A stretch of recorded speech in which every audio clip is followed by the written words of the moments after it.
Grand Prix here at Road America is away.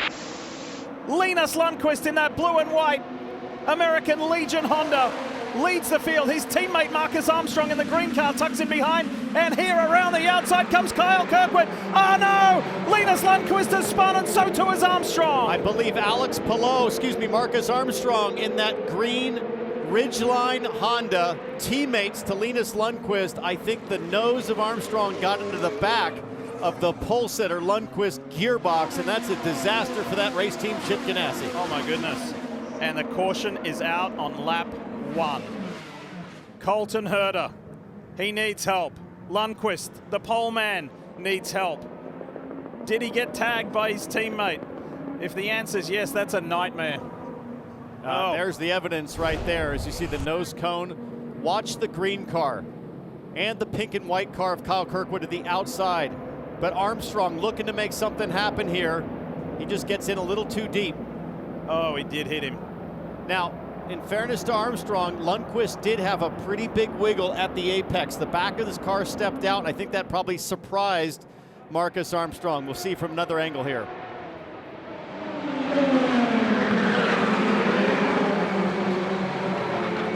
And then further back, Colton Herta with nowhere to go. And who was that went off there on the side there? That's Graham Rahal in the Hendrickson Honda. Here it is from a different angle. Poor Colton Herta at this point's going, no. I've got one of the fastest cars. Oh, Colton got hit from behind by Joseph Newgarden, it looked like, as he checked up. This opening lap caution is over, and we go back to racing here at Road America in Elkhart Lake, Wisconsin, with Kyle Kirkwood leading Scott McLaughlin, watch that yellow XPEL Chevy, pulls out of the draft as they head to turn 1. It's Kirkwood and McLaughlin with Scotty Mack taking the lead. What a forceful run up the hill. Kirkwood had a bit of an oversteer moment, losing rear traction coming off that final corner to the flag, but further back, look at this. How about Christian Rasmussen on Kiffin Simpson? Simpson closes the door. Rasmussen, the aggressive one on the Indy 500 circuit. Now he was bringing that aggression here to lap 1 of this restart. And Dixon now popping out on Newgarden. Look at this, down into the brake zone for turn 5. Newgarden's going to have the better line, and Will Power comes from nowhere to almost jump up the inside of Scott Dixon. Oh, it was subtle, but a pretty bold move by Newgarden, pushing Scott Dixon over just onto that curb in the brake zone, causing Dixon to lose traction. Dixon will not forget that if he gets a chance to go side by side again with the winner of the Indy 500. There's the Hy-Vee Honda of Christian Lundgaard, then Romain Grosjean, who thought that he may have been able to qualify up a little higher. He's generally happy with the speed of the car this weekend in the Juncos Hollinger Chevy. There he is in the black and red machine. So what we'll be watching here is for the first car on the softer red compound, which is Joseph Newgarden. What kind of lap times can he do? Is the caution's out for something, somewhere. Debris apparently from race control. There it is. And this is good news for Newgarden, as you see maybe a winglet, we understand, might have come off the 26 car of Colton Herta. He's wide on the rumble strips, and look at the violent shake of the race car as the diffuser strakes come blowing off the floor of the Gainbridge Honda. Is that from the contact earlier? Yeah, no doubt being hit square in the back of the car earlier could have had an effect on that. Those exit curbs are so violent when you drive over them at speed in one of these cars, and then a little bit of a hip check down there in turn 3. And those exit strakes on the bottom of the floor produce quite a bit of downforce, so that's not going to help Colton through some of the faster corners here.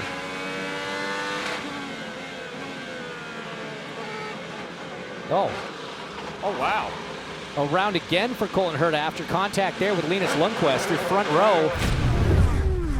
Through the 14th and final turn, coming to the green flag. McLaughlin was able to draft up on Kirkwood on the previous exchange. Let's see if Kirkwood's close enough to return the favor, cresting the hill.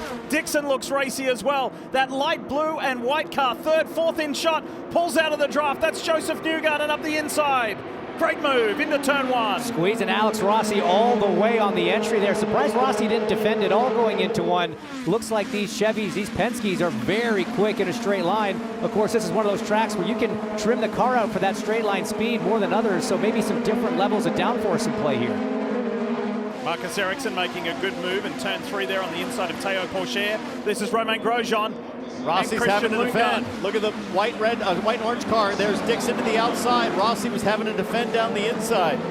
Here they are, wheel to wheel, Grosjean, Lundgaard, and in the background is Kiffin Simpson, the rookie for Chip Ganassi Racing, waiting to pounce, and he does. Nice move. Making use of his best ever career IndyCar qualifying. The driver, the number 4 there, the blue and orange car, has trouble in the back for Felix Rosenqvist, I believe, off track here on the Arctic Wolf on board. He drops all the way to the tail end. Take one when you can, take one when you can. Bit of a theme in IndyCar this year. If you're going side by side in a corner, the guy on the inside not really letting it happen and pushing guys to the outside. Almost every time we've seen it. We saw it a lot at Barber. We saw it at Indy GP. We're seeing it already here 5 laps in to Road America. Let's take a look at what happened. This is on countryman Marcus Ericsson. No, up the inside. Stingray rolled up the inside. Yeah, I mean, Stingray just misses the corner completely. Just forced him off. He was dropping wheels on his own. Just completely outbroke himself. It's one thing to stay side by side with somebody and kind of run out of room at the exit, but Rosenqvist forced off. That will certainly go to race control for review. It's a hot Kiffin spot. Simpson, guys, just crashed over in Canada corner. Whoa. Big off. He's had one of his best weekends in his young IndyCar career, but it's all come to a crunching halt, and this has been a nightmare start to the race for Chip Ganassi Racing. The teammates hitting each other lap 1, turn 1, and now another one of their rookies has crashed out. Well, we don't know yet. It was a big off, but it's a 4-mile lap. If AMR safety team is able to extract him, let's see how this happens. Oh, it's not turn Canada corner. Excuse me, it's 14. Rasmussen, do they hit? They Sure does. certainly do. Overly aggressive moves all race long so far from Rasmussen. So how hard does Kiffin Simpson get into the wall or the tire barrier? Unfortunately, that's concrete. That's a big hit. That's going to, oh yeah, he's done. Good restart, Scott McLaughlin. He's on it straight away. Kirkwood will try and stay closer than he did on the previous restart. He couldn't make any ground on McLaughlin. Out of turn 14, here we go, up the hill, and let's get into a racing rhythm. Boy, Scotty Mack looks untouchable on restarts so far, getting terrific runs on the opening few corners. Meanwhile, Kirkwood has to defend again to Team Penske teammate for McLaughlin, Joseph Newgarden, who looks to the outside. Primary tires on Kirkwood, alternates on Newgarden. You think advantage on the restart's going to go to Joseph in that blue and white PPG Chevy, but Kirkwood doing a great job through 3, getting a good launch down here. No pressure right now. I'm already seeing some pretty big wiggles, though, from the PPG driver of Newgarden. I wonder if the red tires have just tipped over the edge. We'll find out at the end of this first lap. Rossi again having to defend against Scott Dixon. Will Power's getting in the story right on the inside of Dixon into 5. He tried that earlier, and here comes Grosjean around the outside. Great restart from Romain Grosjean. He's mixing it up with Alex Palou, that Homco's Hollinger, the green and black machine. It's in the mix. The orange car and the yellow car, Dixon and Palou lead the IndyCar Championship. How do they do that? By making high percentage decisions during chaotic times. You're seeing their mature, calm, methodical approach pay off to survive these opening laps. Penalty from race control. Christian Rasmussen, stop and go. No great surprise there. It was pretty egregious. So there's Rossi. Then we pick up Will Power, Scott Dixon, Romain Grosjean. Then Alex Palou in the DHL Honda. Next one through.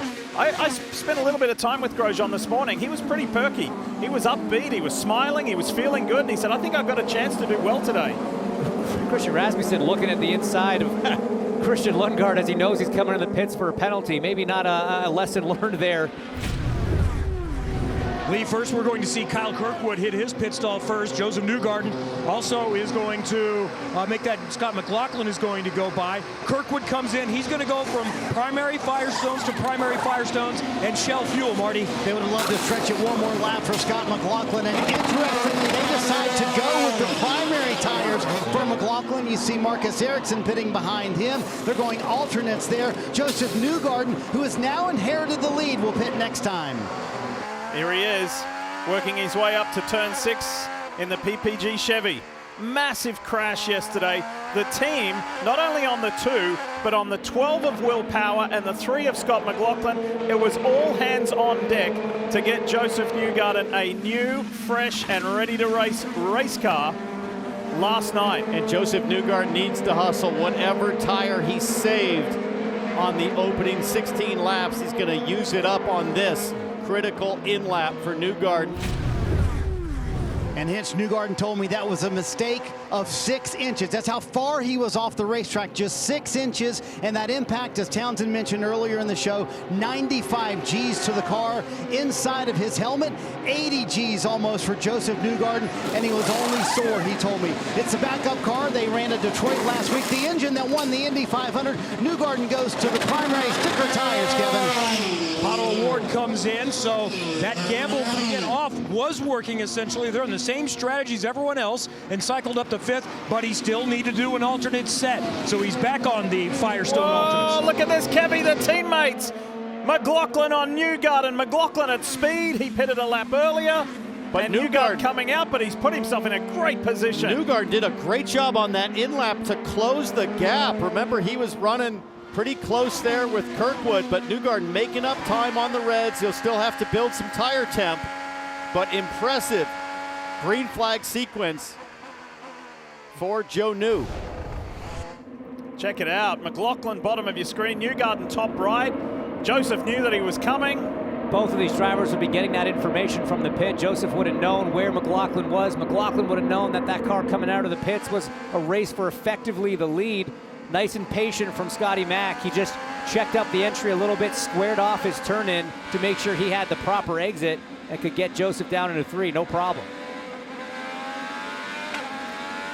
It just shows you how important these green flag pit cycles are, Townsend, at this racetrack with the nature of the strategy here. And now you've got a Team Penske 1, 2, 3 on that strategy. Alex Palou still has not pitted until now.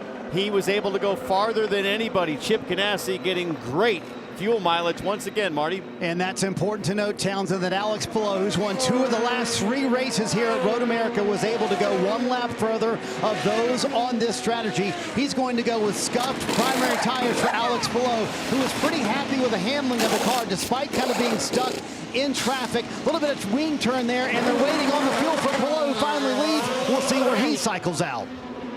So there's McLaughlin, there's Palou, and here comes Joseph Newgarden. Newgarden will easily blow by, and Will Power will be the next one to take a shot at Alex Palou. And he's at speed. This is very similar to McLaughlin and Newgarden, and Dixon's the next one in line behind his Spanish teammate. Rinus VeeKay here, meanwhile, looking very aggressive, very racy on Scott Dixon. Grosjean going to try to go with him. Contact between the 77 and the 9. Really like what I'm seeing out of Rinus VeeKay in terms of pace, but Grosjean not wanting to give up here on Scotty D. No contact, but it was close. Both these drivers are heading to the 24 Hours of Le Mans next week, racing for different teams, but really excited about that. And here comes Lundgaard, Christian Lundgaard, trying to go around the outside, and Marcus Ericsson's going to capitalize. Ericsson pounced, right time, right place. Good move. That's the best part about these big trains of cars, guys, is when one driver tries to make a move, you can sometimes get caught out and lose a spot. I'm loving what I'm seeing. Into the kink, that is dicey as Dixon's going to get freight trained here. He's got a flat, I think he's got a flat tire to Scott Dixon. He's going very slowly. He's on the softer red compound, and you're right, I think the left rear, maybe not, or maybe it's just coming apart on balance. No, his tire pressure looks okay. They are swamping Dixon. There goes O'Ward, his teammate, who he stood on the podium with a week ago in Detroit, Marcus Armstrong in the green machine. He's lined up, and Graham Rahal's there as well. Speaking of Graham Rahal, you remember Graham Rahal had heavy blistering to his rear Firestones on the left rear, and Dixon, this is way earlier than he wants. As Dixon pit last on lap 17, we're just starting lap 23. And he's not even in his window. So this would be 2 more stops after this for Scott Dixon. Marty, what's going on with Dixon? We're going to find out together. We're going to get a look at these Firestones once they come off. But yeah, you guys are right. Nowhere close to the window for Scott Dixon. All the tires look up, but man, I can see that left rear. It is blistered all the way around that left rear tire for Scott Dixon. We'll give you a visual on it here in a minute. And I mean, there are tons of blisters on that left rear for Scott Dixon. It must be a situation today, guys, where if you just tip it over too far, it gets hot and it all of a sudden falls apart as you ride on board with Scott Dixon, and he's in a handling hole right now. under attack everywhere. That's Grosjean again making moves into turn 6. You can see the left rear on that onboard. It's got that discoloration on the inside of the shoulder there. So this side-by-side contact, and then the fact that Grosjean was able to get enough of a run off the carousel to pass into the kink, a flat-out corner, just shows you, Marty, how rough the tire must have been, and just look at that. And here we go, it's pit stop time, and the battle between the teammates. McLaughlin is in, Newgarden stays out. Oh, this should be good to watch. Can Newgarden make up the same amount of time he did on the last sequence? If he can do that, it might be enough. Good amount of overtake on the straightaways, but protect that left rear. Marty, there you hear the reminder on tires. That's the third reminder to take it easy once they go to the alternates, which they will do right here. Scotty Mack is 1 day short of his 31st birthday. What a birthday present it would be to win at Road America, a track he has worked very hard on. There he goes for the alternates. They reminded him, as we just mentioned, take care of them as best you can on this out lap. His teammate Joseph Newgarden will pit this lap. And this is it, guys. This is the race. We saw how much time Joseph made up on that last green flag cycle. Now you got Scotty Mack, who's being instructed to not push too hard on the out lap. That's so hard to do when you know that in and out laps in this phase of the race are absolutely crucial. Spare a thought for the driver of that blue and white car, the American Legion Honda, Linus Lundqvist. He won his first ever IndyCar pole position yesterday, led the field to green, and it lasted 1 corner. And this really helps Joseph Newgarden. The fact that Scott McLaughlin has to race somebody a little bit, he'll be just as quick as Linus Lundqvist in a couple more corners, and this is advantage Newgarden to potentially make the overcut work. Meanwhile, don't forget the number 12 Verizon car of Will Power. One of the fastest drivers in the field, and he's just about 1.5 seconds back of Newgarden on the same strategy. This is lap. Newgarden's a 2-time winner here. Power is a winner here. Does Power come in? There he is. Penske for the front of this thing, Marty.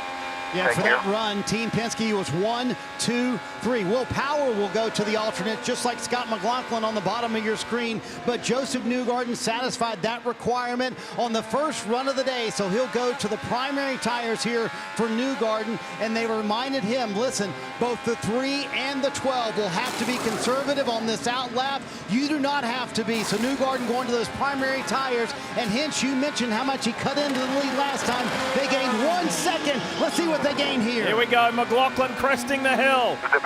We'll just leave it now. Newgarden and Power up ahead to the right. Watch this. Turn 1. Newgarden's on the gas hard. Here comes Scotty McLaughlin. He might get Will Power, but I don't know if he'll get Newgarden. Power blocks him. Inside defense, but he can't defend that. Now it's going to be a drag race down the hill to turn 5. McLaughlin is coming on, the 2-time Indy 500 winner. Joseph Newgarden has to pick which lane he wants. He goes driver's right, gives the inside back to McLaughlin. Surprised he didn't try to hold it. And now what Joseph Newgarden needs to do is get tire temp in the next couple corners and then attack McLaughlin. Force him to burn up those red tires. This is his chance.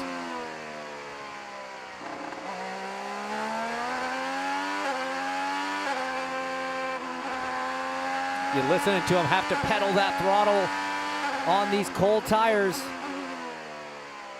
Firestone telemetry showing you how much he's going to have to work it here through the carousel. And without sunshine and track temp, it makes Newgarden's job that much harder. You can hear him breathing in the long carousel.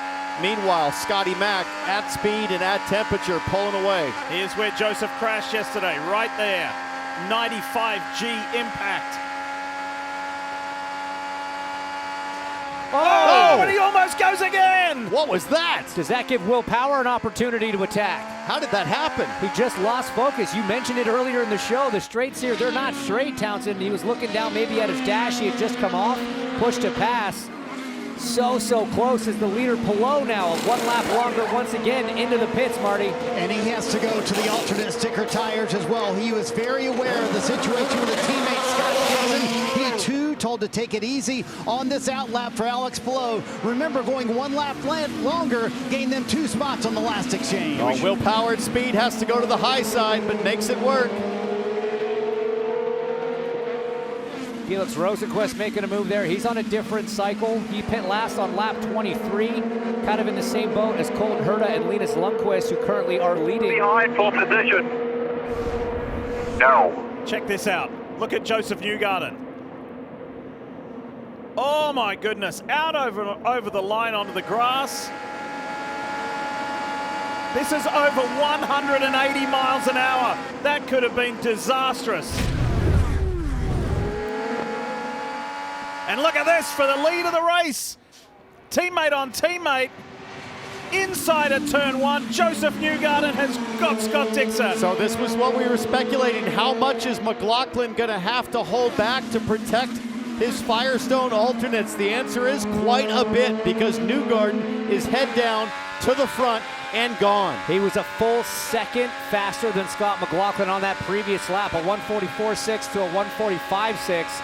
The only benefit that McLaughlin has right now is right behind him is power also on the alternate. So he's going to be on a similar program, having to nurse those softer tires for at least another handful of 10 plus laps. Well, they've got about 5 laps, James, until they get to the window. It's lap 41 where you can make it home comfortably with enough fuel to drive aggressively to the end. But McLaughlin must hate what he's feeling right now in his race car, losing the lead and now falling into the clutches of his teammate Will Power, who seems a little stronger at this point on Reds.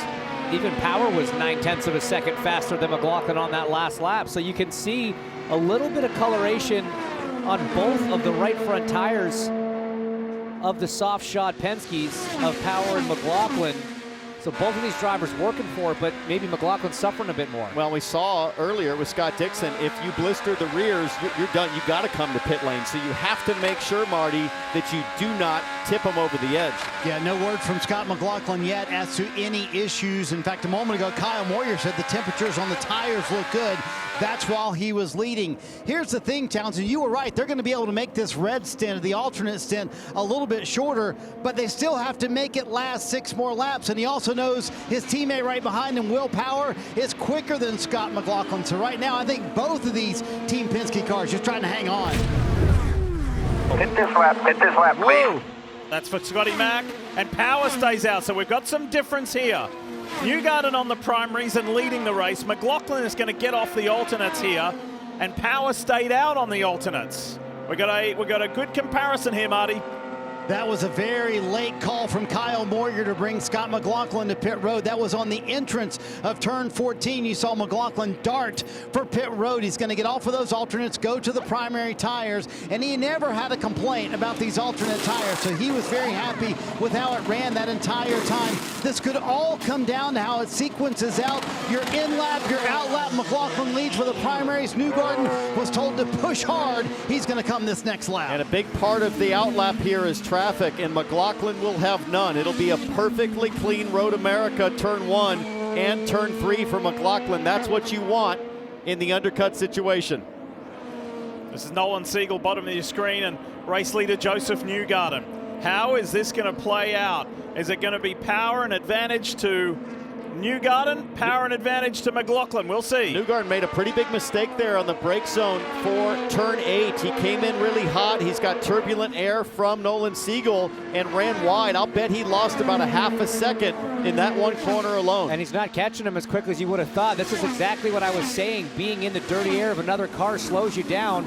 We say that a time lost to pit here is around 37 seconds. Yep. Well, right now, the gap on track between Joseph Newgarden and Scott McLaughlin, 37.4 seconds. Nice. Totally agree, Yeah, James. we need to pit if he's holding you up. This has been a big hold Pit up if for he's holding you Newgarden. up. This will make the blend extremely close between Team Penske teammates as Will Power stays out. This lap, push up to the 78. Push up to the 78. We got a race on our hands for pit lane exit. This is going to be fascinating. This lap, it'll be Newgarden v. McLaughlin. Then next lap, Power versus both of them. Unreal, Marty. Scotty Mack is over in Canada corner, making his way around. This is going to be pressure cooker stuff. This could all come down to what happens on this exchange. On the first stop of the day, Joseph Newgarden was about a second faster than Scott McLaughlin. Second stop of the day, Scott McLaughlin was about a second faster than Joseph Newgarden. Quick quick stop by the two bunch. Let's see what they blend out. Overtakes the whole way. 6.8 for McLaughlin, 6.2 for the Tasty Twos. Clear, clear. Wow, look at that. Joseph Newgarden with a monster gap. Now his tires are cold, so the gap will close pretty quickly, but not that much, James. That is domination. That was incredibly impressive from the two crew on pit lane. Joseph doing his job as well, getting down from 12's gonna have to pit. from 100 and something to 90 miles an hour for the first stage of pit lane speed, then from 90 miles an hour down to 45. All of that counts in to that time lost on pit. The driver plays a big part in it. You can see the gap on track as it increased. The running order that you see, Herta, Ericsson, and Lundgaard will all have to make one more stop. Hey, and here's the Verizon Chevy of Will Power. He holds the fastest lap in this race.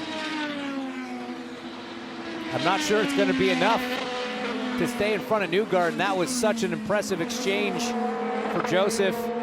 Will now dives into the pits. Pit this time, watch. Pressure's on the 12 crew, on the 12 driver. Hit your marks. No mistakes.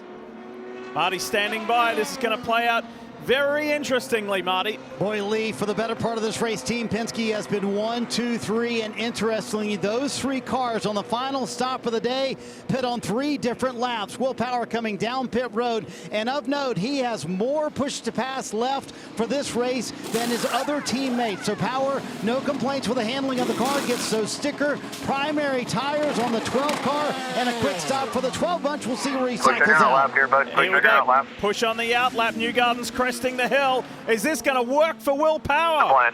Have a look at this. The Verizon Chevy leapfrogs not only McLaughlin, but Joseph Newgarden as well. The overcut is the move, guys. Joseph went a lap longer than McLaughlin, extended that gap, then Power a lap longer than Joseph, and look at that. That is a nice, healthy gap. Even with the cold tires, he's got to get up to 10. Just to underscore how much this victory is going to mean to Will Power. He went 16 consecutive seasons with at least one win. And then you go winless last year? He's like, what's going on? I got to get back to the winner's circle. And then already through 6 races this year, it didn't come. And that's been a point of frustration. However, his consistency has been amazing. He's had a couple podium finishes, finished second on a few times as well. And he kept saying, man, I'm so sick and tired of finishing second. But when you keep putting yourself in that position, you keep running up front, having those mistake-free races, eventually the brakes are going to fall your way. And this was not anything falling his way. This one was earned throughout the entire race, and a great final pit cycle, saving the fuel when he need to and putting on the power when it called for it. And at the same time for Team Penske, a few corners away from a 1-2-3 finish, Diff. It's been a long time since they had that. 2017 Sonoma was the last Team Penske 1, 2, 3. Simon Pagenaud, Joseph Newgarden, and Will Power. But today, here at Road America, the XPEL Grand Prix is all about Will Power. Power ends a 2-year winless drought by winning here. Congrats. Finally. Finally. Boy, that didn't take long. Oh, man. There you go. Well-deserved win. We have to fight for all of them. Guys deserve that. Feel great that we finally win a race.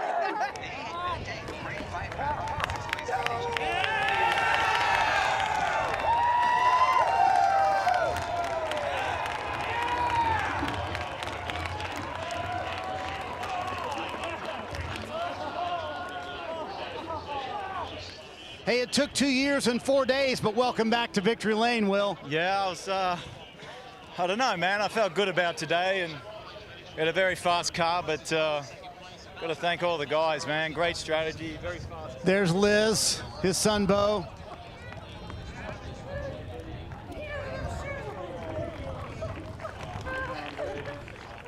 After all you guys went through as a family last year, is this one maybe more special than any win in your career? Man, massively special, massively special. We've worked so hard to try get wins, and I worked really hard in the off-season. Obviously, last year was very stressful and had half my mind at home and half at the track, so it's very difficult to perform at a high level there. But, man, just stoked.